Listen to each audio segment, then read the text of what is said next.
What it is, BHD Army, it is your boy BlastphamousHD. I just came from the courthouse and I'm proud to announce I no longer have warrants. So now that I'm 100% and completely street legal, don't have to worry about getting shot, stabbed, or even imprisoned by the police anymore, I figured I was gonna do something that you guys have been asking me to do because I feel good right now. Unfortunately, that thing is watching some scary shit. Hopefully it's not really that scary because it's just a story. I'm a bit of a punk ass. It doesn't take much to rattle my bones. You know? God damn it, that shit sounded sexual. But yeah, man, you know, so today we're gonna watch this video. It is called 10 Really Creepy True Stories. It is by, of course, Mr. Nightmare. If you guys wanna watch this video in its entirety, because you guys already know we chop parts out, the link will be in the description down below. It leads to Mr. Nightmare's channel. You know, he's one of the biggest creepypasta / scary storytellers on YouTube. Make sure to go follow him up, subscribe to him. He makes great content. I'm probably gonna piss my pants. Lego. It's gonna... I don't know why I'm doing this.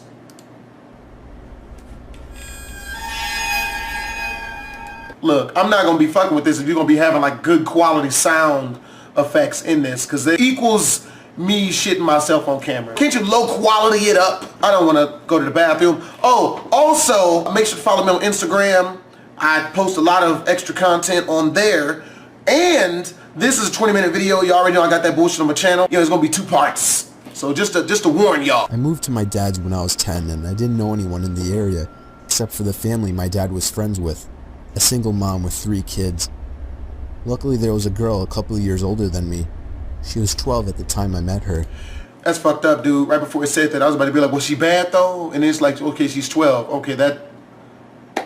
So she wasn't bad, is what he's saying when she says she's 12. Children can't be attractive. I don't know any way to make that not sound creepy. It's gonna hit something that's gonna sound, I swear to God, no line maker. She found out her sister was in a mental institution and was let out recently.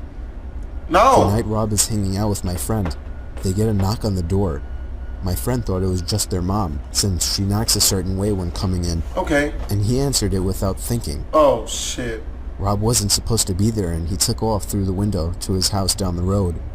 He never thought twice about it. It wasn't her mom.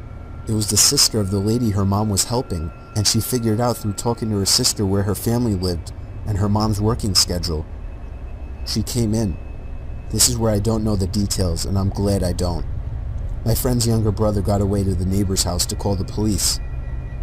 The lady brutally murdered my friend a week from Christmas, decapitated her, and left her body naked in a bathtub. She even hid her head. They had to look through the presents, and I don't know where they found it, but they did. I wasn't allowed to go to her funeral. What type of shit? I immediately found out that I'm fucking up by watching this. What type of shit is that? What? Look, man, I love my family, okay? But if ever at any point in time, man, somebody got schizophrenic or crazy, cut that shit off. It is over now. We are no longer associated by blood. What was she doing even talking around that chick, man? What, really?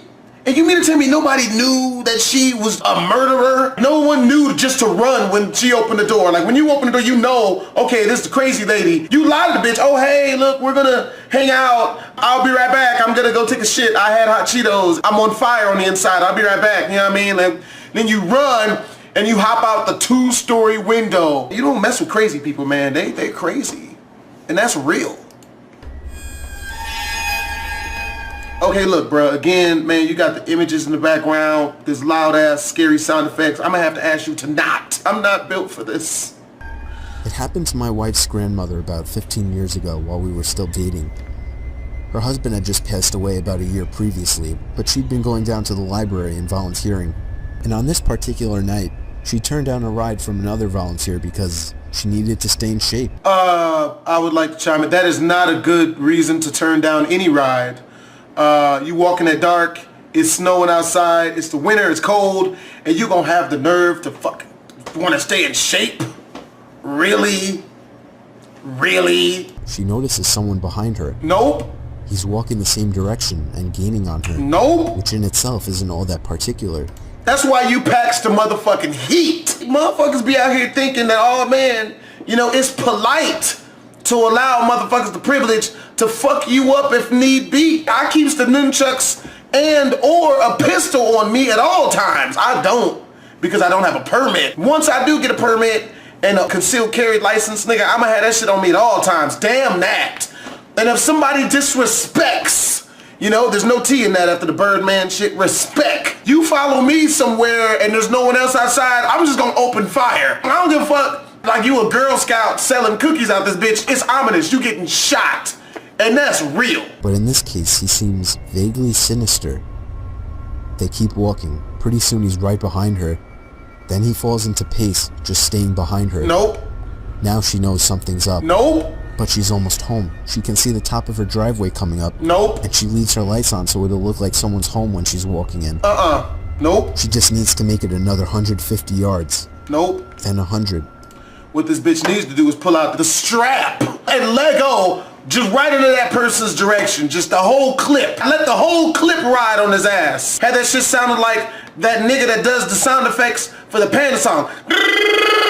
Just all of it. Everybody Dougie. Nope. She said he was so close that she could feel his breath on her neck. Nope. No. Around maybe 50 yards, it happens. No. A strong hand on her shoulder. Okay, bitch. Don't turn around and hand over your purse or I'll cut you.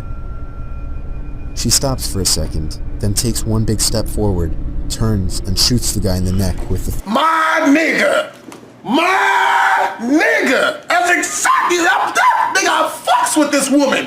I mean, she was a little bit slow on the draw. Like, I just shot this nigga 300 feet back. She waited a bit long, but I fucks with the fact that she immediately put hot ones into this son of a bitch. That's what the fuck I'm talking about. What is she shooting with? Was it 22? What was it? 38 she keeps in her purse. My nigga! The guy spent the next 5 years in a prison hospital before he died of complications. My wife's grandmother passed last year, but up to the end, she lamented that she pulled the trigger too soon. Pulled the trigger too soon? Shit, you pulled the trigger way too fucking late. I let the whole clip into this nigga. You don't know, man. In scary movies, the bad guy never dies with just one gunshot wound to the neck. I'd have blew this nigga's penis off. I don't mean with my mouth, because that'd be gay. Ball juice and blood everywhere. Like, it'd have been real as fuck at this bitch. That was me. I'm not... When I was young, I'd say 8 to 11-ish, my sister, whom is 7 years older, would babysit when my parents were out. At the time, she smoked a lot, and my parents made her smoke outside, of course. So I'd follow her outside, play around, annoy her and such. One day, my sister notices a car at the end of the driveway, just sitting in the road. It's a white SUV with a bike rack on top. It has the most tinted windows I've ever seen. I don't trust bike racks. That's real. Like, if there's a bike on it, then that makes sense. Why you got a bike rack and no bike? You gotta watch for stuff like that. That's if you walking down the street and you see a motherfucker wearing jogging pants, but he's standing still. That's weird. It's little stuff like that that lets you know that motherfuckers is about that fuck shit. That's like if I wore wave caps in my videos, but like y'all know I'm bald. It sat there until she went inside, then would drive to the end of the road and sit at the church parking lot and wait. Nope. Wait until she'd come out again for another smoke. Nope. It would sit at the end of the driveway and just watch. Pistol. She told my father, who was a sheriff deputy at the time, and he called the cops and made a complaint. My nigga. They showed up, looked around, but the SUV was nowhere to be seen. Another day, my sister was outside doing her nasty habit, and sure enough, here it comes. This time we were all alone as usual, and she decides she has had enough. She tells me to stay in the carport, and she's gonna go confront them. No! She starts walking toward the SUV, and halfway down the driveway, she would later remark to us, "I felt utter terror, like I knew if I went any further, I was dead. Run, bitch! I was paralyzed by pure fear." She turned around and went inside. Finally, the family car was in the shop for some kind of issue, so we were all stuck home for the night. While my parents are home, my sister goes outside to smoke. I go outside with her, and eventually the SUV shows up. She tells me to run inside and tell my father, and I do. My dad promptly gets his gun and starts briskly walking down the driveway with it in hand. Yes! In the direction of the SUV, Yes! but not leveled towards it. The SUV floored it down the road No. and peeled out onto the nearby large highway. Shoot this nigga anyway. Shoot into the car. He needs to know. Okay? People need to understand what it do.